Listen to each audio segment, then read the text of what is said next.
lecture we saw the Johnson's algorithm, which could provide an optimum solution to a n job 2 machine flow shop sequencing problem to minimize make span. We also showed a numerical illustration to explain the various steps in the Johnson's algorithm. Now the next obvious question is, can the Johnson's algorithm work for a 3 machine problem?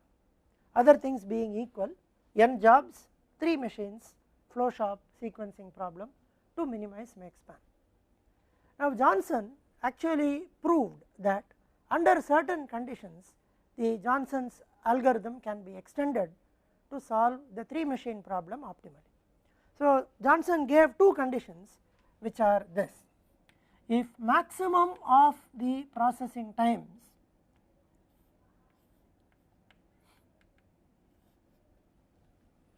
is less than or equal to minimum of the processing time, or less than or equal to minimum of the. Now this condition says that the maximum of the processing times of the jobs on machine number 2, which is here, the maximum of the processing times. Now we are considering a 4 job 3 machine problem, flow shop sequencing problem to minimize make span. So the largest of the values for machine 2, which is 10, should be less than or equal to the smallest of the values on machine 3, which happens to be another 10. So 10, or the largest on machine 2, which is 10, should be less than or equal to the smallest on machine 1, which is 3. Now out of the 2 inequalities, we observe that for this particular problem, the first one is satisfied, the second one is not satisfied, but it is also enough if one of them is satisfied. Therefore the Johnson condition holds for this problem. So when the Johnson condition holds for this problem, how do we get the optimum solution? What we do here is we create an equivalent 2 machine problem, because the basic Johnson's algorithm works for 2 machines. So we create an equivalent 2 machine problem with the 4 jobs J1, J2, J3 and J4 on 2 equivalent machines, and these 2 equivalent machines are called M1 plus M2 and M2 plus M3. So the first column here, which is called M1 plus M2, is actually the sum of the processing times on machines 1 and 2. So it becomes 3 plus 8 11, 12 plus 9 21, 8 plus 6 14 and 12 plus 10 22. Second column of the equivalent Johnson 2 machine problem is M2 plus M3, which means we add the processing times on machines 2 and 3 to get 8 plus 10 18, 9 plus 12 21, 13 plus 6 19 and 10 plus 16 26. Now we have an equivalent Johnson problem with 2 machines. So we apply the Johnson's algorithm on this data and try and get the optimum sequence that minimizes make span for the equivalent 2 machine problem. So once again, as we have done in the past, we write a small table with 4 positions, which are for the 4 jobs. Take the smallest number available in this, which happens to be 11, and it happens for job 1. Therefore it happens to be for job 1 on this first machine. So come from the left hand side and place job 1 in the first available position. Now strike off job 1. Now try to find out the smallest number that is available, which is 14 here, which is for job 3, and on the first equivalent machine. So, come from the left and put J3 here. Now, once again remove this. Now, find out the smallest number, which happens to be 21, which is for J2, both on M1 and M2. So, there is a tie. So, let us go by this 21, which happens to be on the first machine. Therefore, J2 will come here, which automatically means that the leftover job J4 will come to this side. Now, since there was a tie, the tie could be broken other way. So, when we break the tie the other way,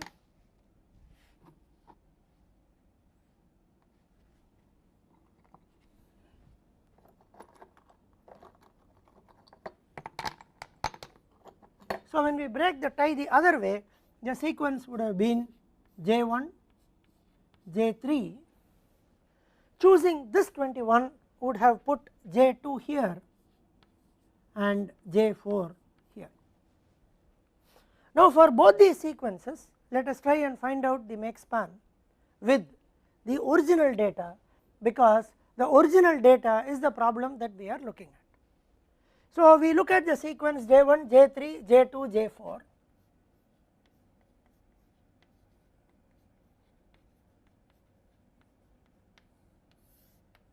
And we look only at completion times on M1, M2, M3, J1, J3, J2 and J4.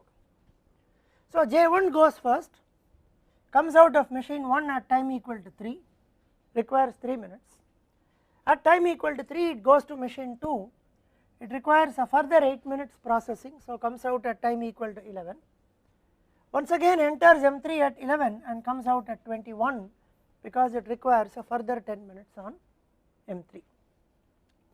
J3 on M1, J3 starts at time equal to 3, requires another 8, so 3 plus 8, 11.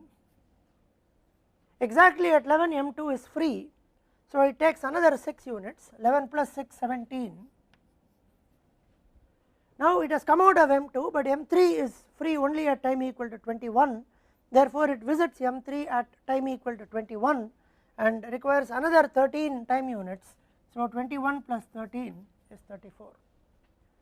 Now J2 starts at time equal to 11, finishes at time equal to 23. Now at time equal to 23, M2 is available, so requires another 9 units on M2, so 23 plus 9, 32, but has to wait for M3 because M3 is available at 34. So 34 plus 13, 34 plus 12 is 46. Now J4 enters, so M1 is available at time equal to 23, so J4 requires another 12 units, so 23 plus 12, 35. At 35 M2 is free, it requires another 10 time units, so finishes at 45. Now it has to wait for M3 because M3 is available only at 46. So enters or visits M3 at 46, takes another 16 time units and comes out at time equal to 62. So the make span for this sequence will be 62, we have here. We also have an alternate sequence which is J1, J3, J4 and J2. So let us try and compute the make span for the other sequence J1, J3, J4 and J2. So J1, J3, J4 and J2. Since J1 and J3 are the first two jobs, the completion times will be the same up to this. So we can write 3, 11, 21,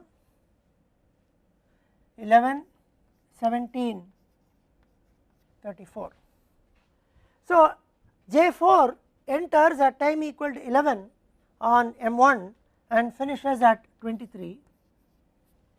Now at 23 M2 is available, so takes another 10 units, so finishes at 33.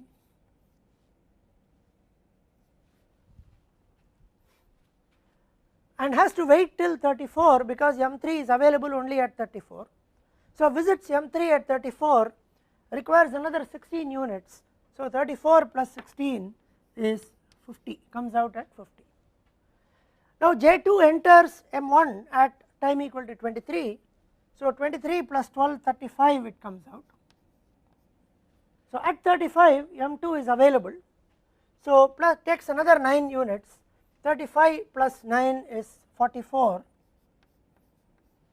but has to wait till 50. So at 50 it visits M3, takes another 12 units and comes out at time equal to 62. So once again the make span for the second sequence is also 62.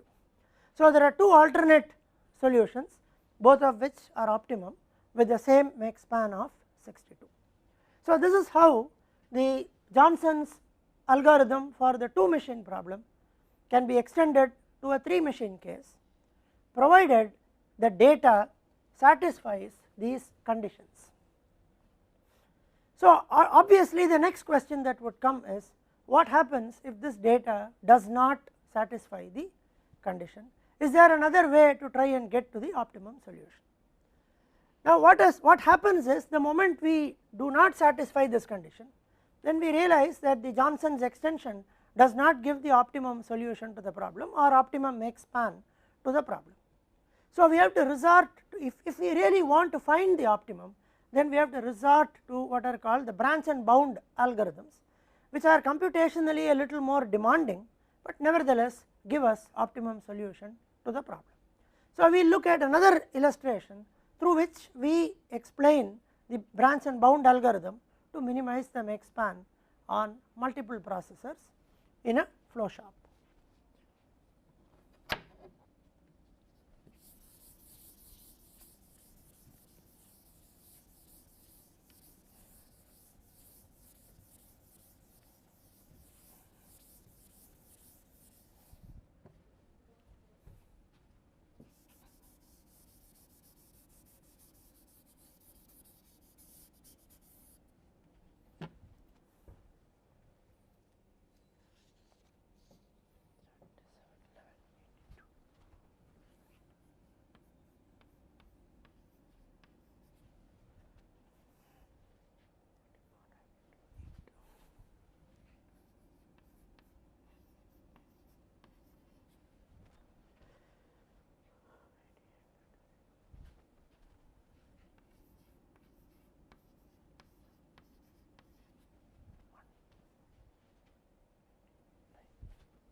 Now let us consider this numerical example and try and see whether first it satisfies the Johnson's condition, and if so use it, if not try and look at a branch and bound algorithm to solve.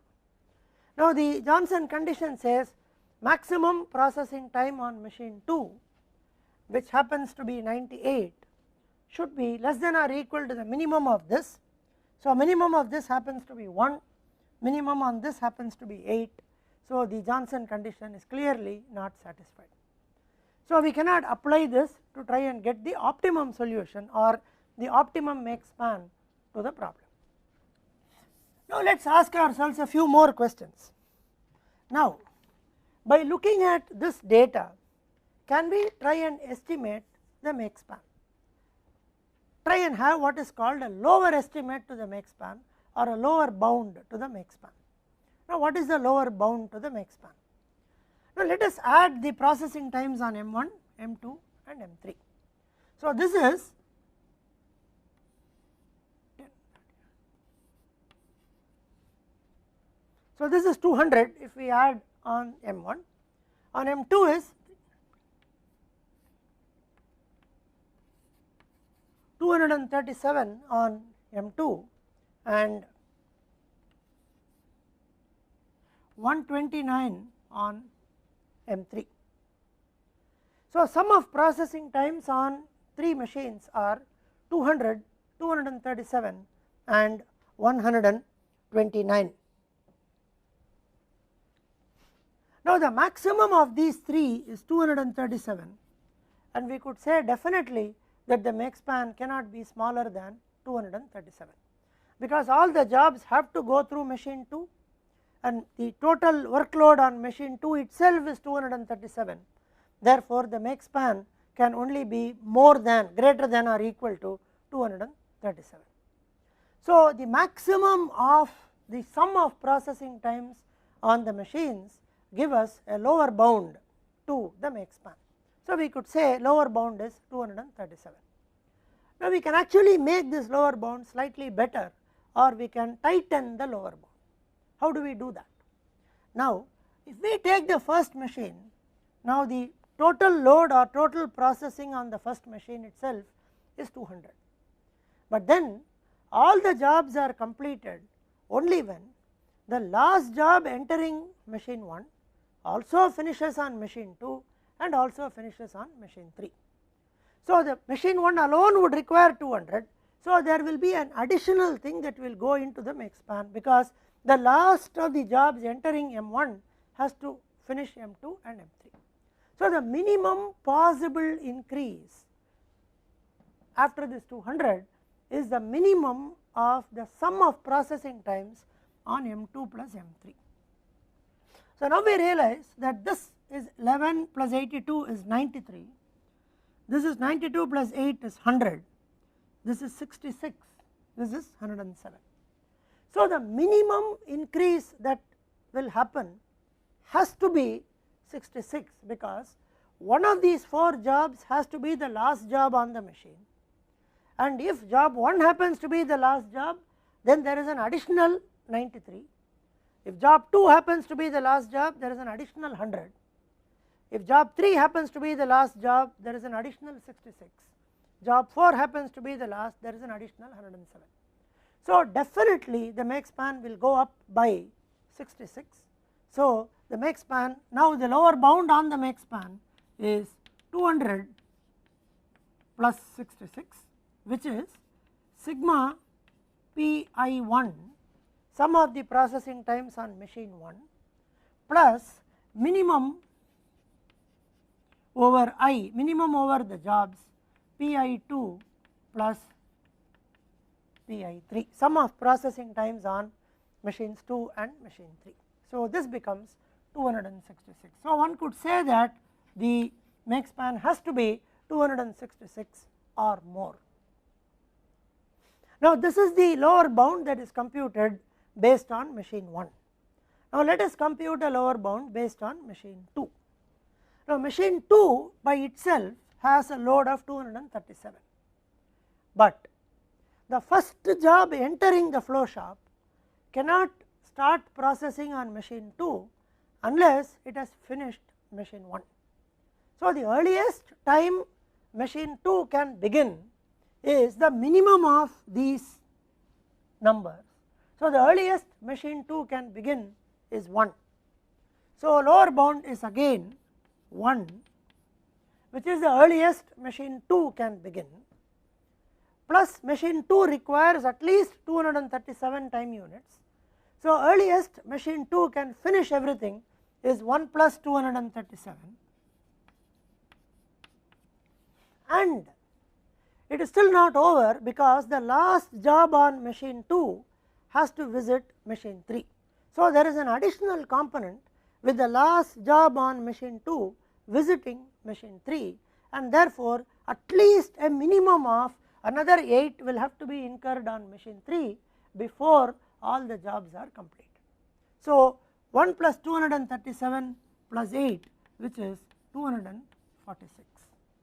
So, to write this algebraically, we will say minimum over I, minimum over jobs Pi1 plus sigma Pi2 plus minimum over I Pi3 is another lower estimate of the make span. So, the make span cannot be more than, make span cannot be less than 246, it has to be 246 or more.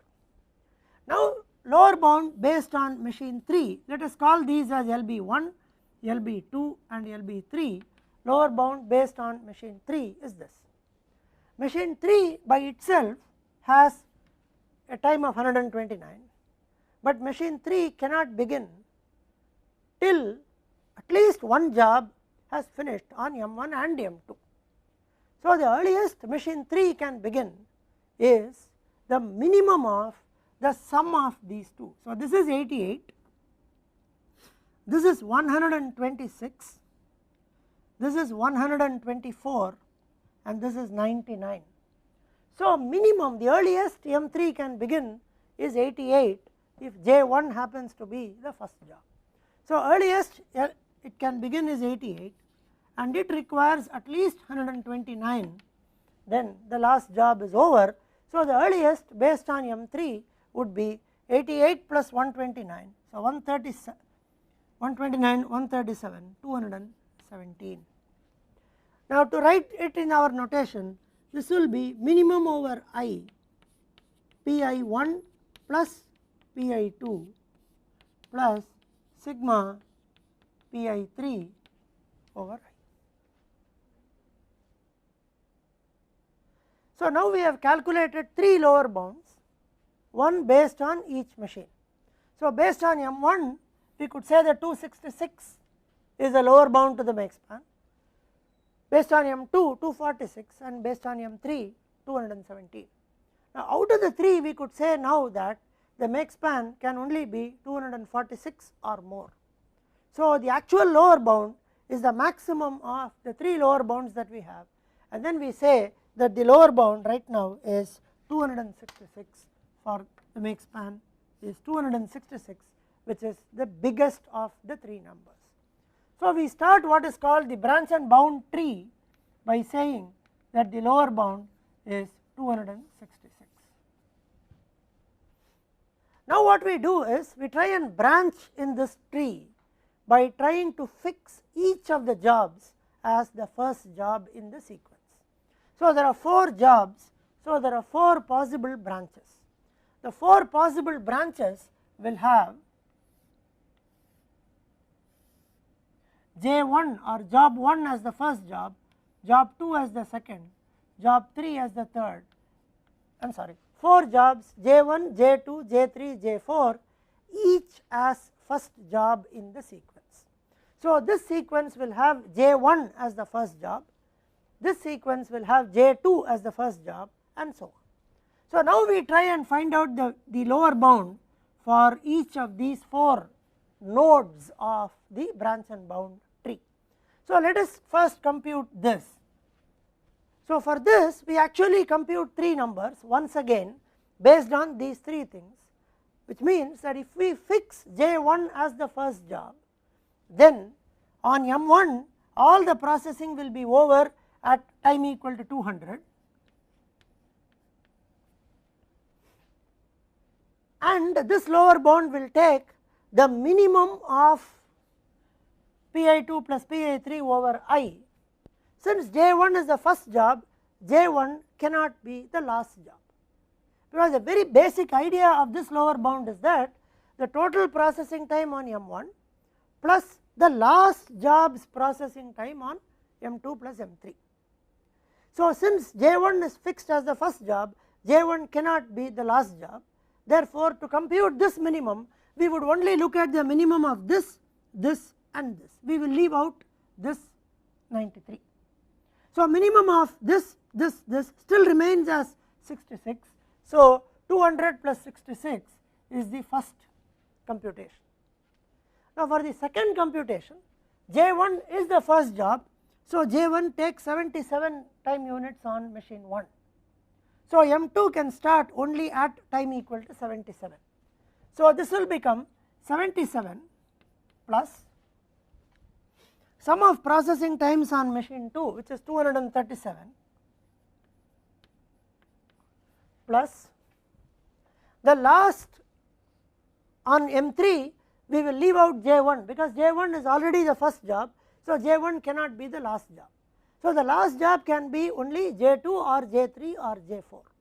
So, out of J2 or J3 or J4 we take the minimum. So, out of 8, 30 and 39 we take the minimum, which again happens to be 8. So, 77 plus 237 plus 8. Now, on M3 J1 is the first job. So, earliest this can begin is 77 plus 11, which is 88, and M3 by itself has a time of 129. So, the maximum of these three numbers will now be the lower bound if job 1 is fixed as the first job, and we calculate that. So, this is 266, this is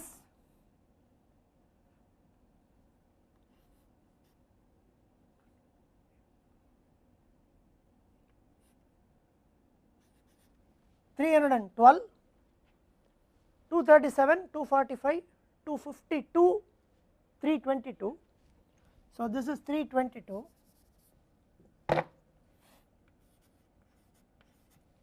and this will be 217. So, the maximum of the three values is 322.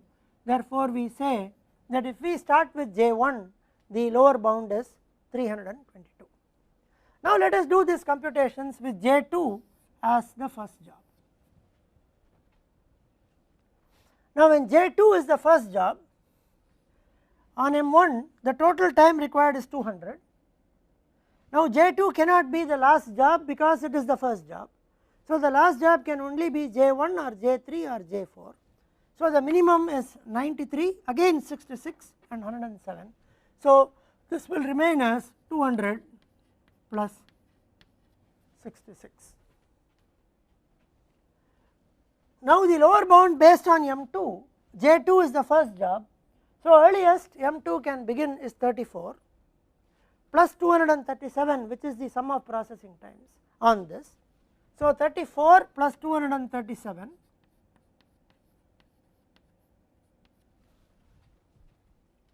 Since J2 is the first job, now it cannot be the last job. So, the last job can only be 1, 3 or 4. So, take the minimum of 1, 3 or 4, which happens to be 9. So, we have plus another 9. Now, if J2 happens to be the first job, the earliest M3 can begin is the sum of 34 plus 92, which is 126 plus another 129. So, 126 plus 129. So, this is 266, this is 237 plus 9 is 246, 250, 280, this is 126 plus 129 is 255. So, maximum of the 3 is 280, and therefore, 280 is the lower bound when J2 is fixed as the first job. So, let us now do that if J3 is fixed as the first job. Now, when J3 is fixed as the first job, M1 by itself will require 200. The last of the jobs cannot be J3 because J3 is fixed as the first job. So, the last can only be J1, J2 or J4. So, sum of 11 plus 82, 93, 92 plus 8, 100, 98 plus 9, 107. So, minimum is 93 here. So, we will get 200 plus 93.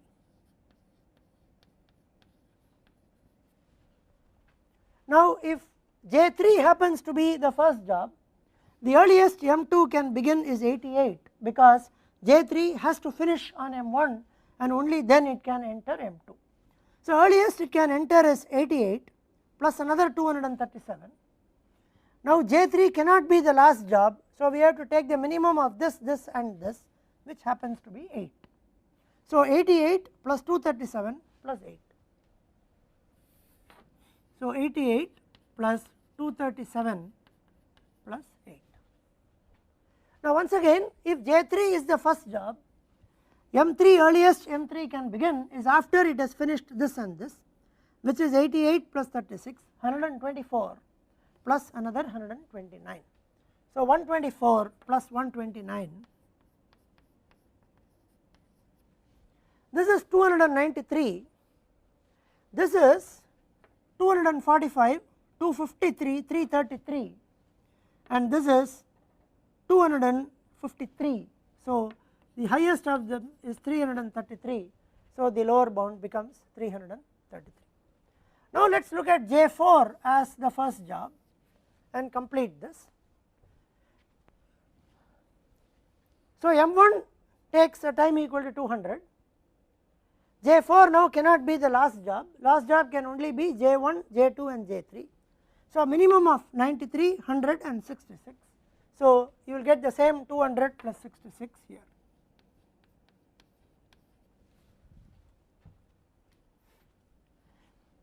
Now if J4 is the first job, the earliest M2 can begin is 1. So 1 plus 237 is 238. Once again J4 cannot be the last job, so minimum of this and this, which is 8. So 1 plus 237 plus 8, which is 246. 1 plus 237 plus 8, which is 246. And if J4 is the first job, earliest M3 can begin is 99, because J4 has to finish 1 plus 98. So 99 plus another 129, which is 226. 99 plus 129, which is 228. So this is 266, this is 246, this is 228. So lower bound remains as 266. So what we have observed now after this calculation is that if we fix job J1 as the first job, the make span is going to be 322 or more. If we fix J2, the make span is going to be 280 or more. If we fix J3, 333 or more, and if we fix J4, it is 266 or more. Since we want to minimize the make span, we proceed in this direction, because this is the smallest number, 266. So there is a possibility that we get a smaller number as we proceed from here. So we proceed from this node right now. We still have to evaluate this and this. We will see that as we move along, but then we proceed from the node which has the smallest value of the lower bound. So from this node we proceed. Now we have already fixed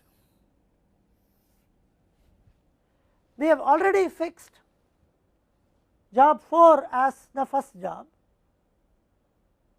So we have to now fix the second job. So job 1 is the second job, job 2 can be the second job, job 3 can be the second job.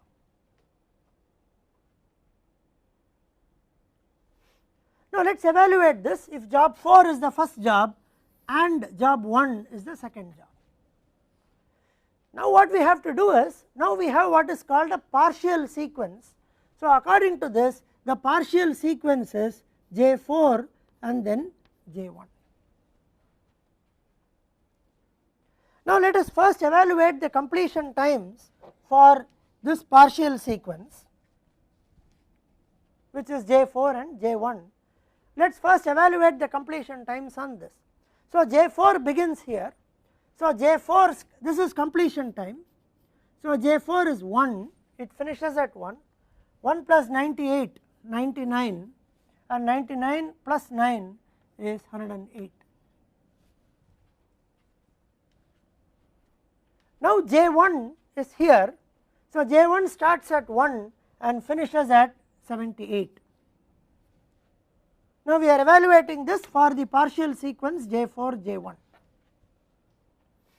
Now at 99 it visits M2, takes another 11 units, so comes out at 110. So at 110 M3 is free, takes another 82 units, comes out at 192. So we keep this partial sequence with us to help us make the lower bound better. Now what do? Now we have to find out the 3 lower bound corresponding to the 3 machines. So corresponding to M1, the minimum time is 200. Already 4 and 1 are fixed, 2 and 3 are remaining. So 2 and 3, one of them only can be the last job. So we take the minimum of 166. So the first lower bound still remains as 200 plus 66. Now when we look at M2, the computation will be very interesting. So we would have, now at this point when we consider the partial sequence J4 J1, now M2 is available for the remaining two jobs which are J2 and J3 at time equal to 110. So, the minimum M2 can complete all the jobs is 110 plus 92 plus 36. So, 110 plus 92 plus 36 is 110 plus 92 is 202, 202 plus 36 is 238. Now, the earliest M2 can complete is 238. Now, two jobs are remaining J2 and J3, one of them has to be the last job. So, it would require an additional 8 which is the minimum of this. So, 238 plus 8. Now, we will see the same thing happening for M3 also. Now, based on this partial sequence, M3 is available for the remaining jobs J2 and J3 at time equal to 192. So, at time equal to 192, M3 can start looking at J2 and J3.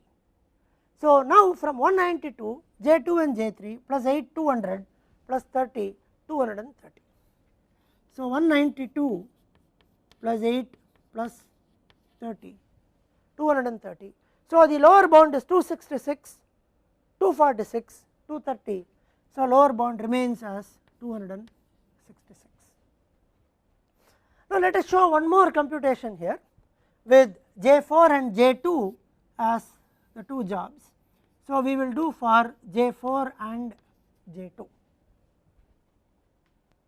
Now, let us quickly do the completion times.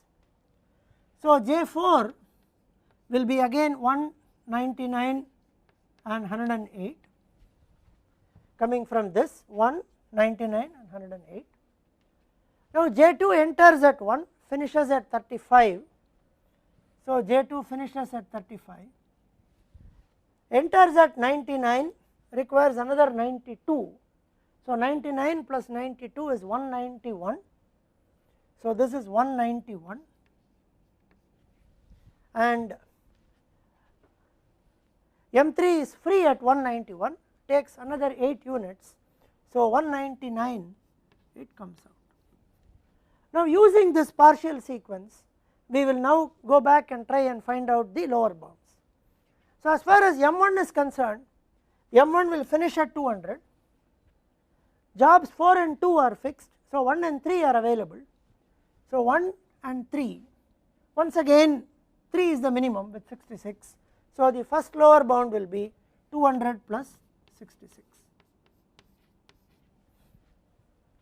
Now, M2 is available at 191 for jobs 1 and 3. So, 191 plus 1 and 3, 191, 192, 202, 238. So, at 238 all the jobs can be over earliest in M2, then once again it has to go for another minimum over 1 and 3 which is another 30. So, this will be 191 plus sum of processing times of 1 and 3 which is 11 plus 36 which is 47 plus 30. Now, as far as M3 is concerned, M3 is available at 199 to do 1 and 3. So, 199 plus 82 plus 30 which is 112. So, 199 plus 112. Now, this is 266. Now, this is 191 plus 30 is 221, 228, 268 and this is 199 plus 112, 199 plus 112, 211 plus 100 is 311. So, the lower bound becomes 311 when we do this. Now, let us calculate the other lower bound for J4 and J3 also.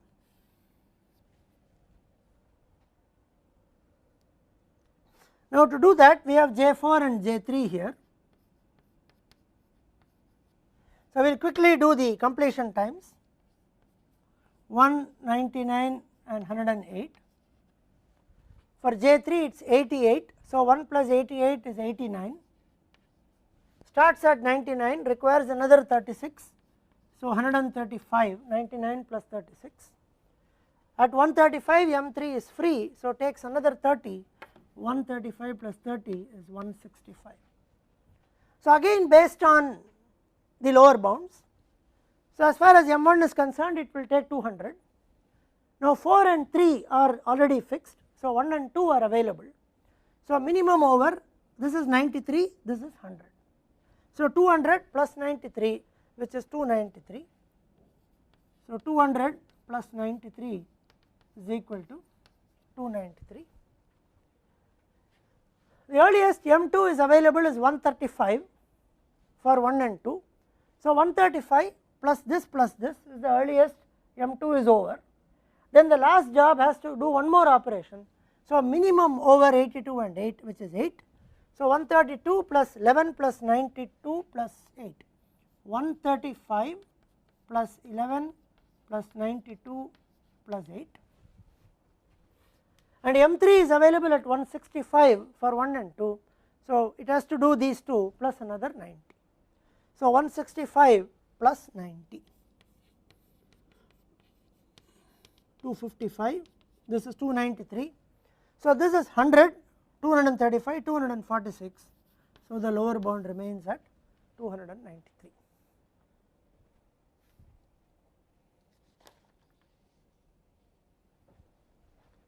So, now we have all these, then we still need to proceed to get to the solution. So, now the smallest available number is still 266. So, we can proceed from this to try and get some more solutions. So, we have already fixed 2 positions. So, we could fix the third position now. So, J4 and J1 have been fixed. So, now J2 and J3 are remaining.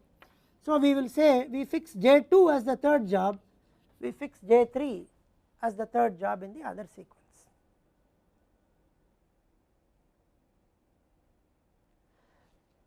So, we fix 3 positions now. So, J4, J1 and J2. So, we can continue in the same way to get the lower bound for J4, J1 and J2, but we observe that there are only 4 jobs. We have already fixed 3 positions. So, the leftover job has to automatically take the 4th position. So, instead of computing a lower bound, we compute the make span for a full sequence which is J4, J1, J2 and J3. So, J4, J1, J2 and J3 is the other alternate sequence is J4, J1, J3 and J2. So, the other alternate sequence is J4, J3, J4, J1, J3 and J2, because here we fix J3 as the third job. So, the leftover job which is J2 will be the 4th job. So, branching from here we are able to get 2 full sequences, because in all these partial sequence there is only one more job to go. So, we can evaluate this sequence or we can evaluate this sequence, we can evaluate either of them. So, let us first evaluate this sequence and try to learn a few things, then we will come back to this sequence. So, we evaluate the full sequence here, we already have for J4 and J1. So, for J4 and J1 we already have here. So, we write 199, 108, 78, 110 and 192. Now, we look at J3. Now, J3 enters at 78, takes another 88, so 86, 166. So, at 166 M2 is free, so it takes another 36, 166, 172, 202. At 202 again M3 is free, takes another 30, so 232. Now, J2 enters at 166 plus 34 is 200, waits till 202 for M2, takes another 92. So, 202 plus 92 is 294. So, at 294 M3 is free, so goes to M3 and comes out at 302. Now 302 is the make span associated with this sequence. Now we have a feasible solution with make span equal to 302. 4132 is a valid sequence. It is one out of the 4 factorial possible sequences for this problem. So it is feasible and has a make span of 302. So the moment we have a feasible solution with a make span of 302, we also understand that the optimum now can be 302 or less. So the feasible solution provides an upper bound to the optimum. So it provides an upper bound to the optimum, and therefore the optimum now is 302 or less. Now with this additional information, we now observe that if we look at this node from here, with fixing J1 as the first job, we understand from here that if we proceed down, the make span that we will get can only be greater than or equal to 322. So we are now not interested in any solution which has make span 302 or more, because we want to minimize the make span, and we already have a solution with 302. So there is no need for us now to proceed from here, because we are only going to get solutions which are poorer than 302. So we decide not to proceed from this. So we say that we fathom this node. So this node is fathomed because the lower bound here is greater than or equal to the current best upper bound of 302. So 302 acts as an upper bound. So we fathom a node when the lower bound in that node is greater than or equal to current best upper bound. Now similarly, the 333 is also fathomed for the same reason that lower bound is greater than or equal to the current best upper bound. But we can't do that to this 280. Now this 311 can also be fathomed. We normally use fathom or with an F, they mean the same. So we could put an F and say that it is fathomed for the same reason that the lower bound is bigger than the current best upper bound. We can't proceed from here because we have already reached the full sequence. So this node is fathomed by upper bound or by feasibility, because we have a feasible solution there, we cannot proceed anymore. So now we realize that doing this computation has helped us actually indirectly, because we now do not have to proceed and evaluate sequences from here, we do not have to proceed from here, we do not have to proceed from here. But there are still some nodes that are active, which means we can move from here, we can move from this 293, we can evaluate this. So we now try and evaluate this. So we already know the sequence for J4, J1, so you get 1, 99, 108, 78, 110 and 192. Now J2 enters at 78, takes another 34, so 112 is when J2 finishes here. At 112 machine 2 is available at 110 itself, so takes another 92 units. So 112 plus 92 is 204. At 204 M3 is available, takes another 8 units. So at 212 this leaves. Now J3 is the last job. J3 enters M1 at 112. 112 plus 88 is 200. Waits till 204 and then visits M2 at 204. Requires another 36 time units. 204 plus 36 is 240. M3 is available at 240, so visits M3, takes another 30 units and comes out at 270. So now the make span associated with this sequence is 270. Now this 270 is going to help us in many ways. Now this node, as I said, is fathomed by feasibility. this 270 is an upper bound, and the moment we have a solution with make span equal to 270, it is better than the current best solution of 302. So, we update.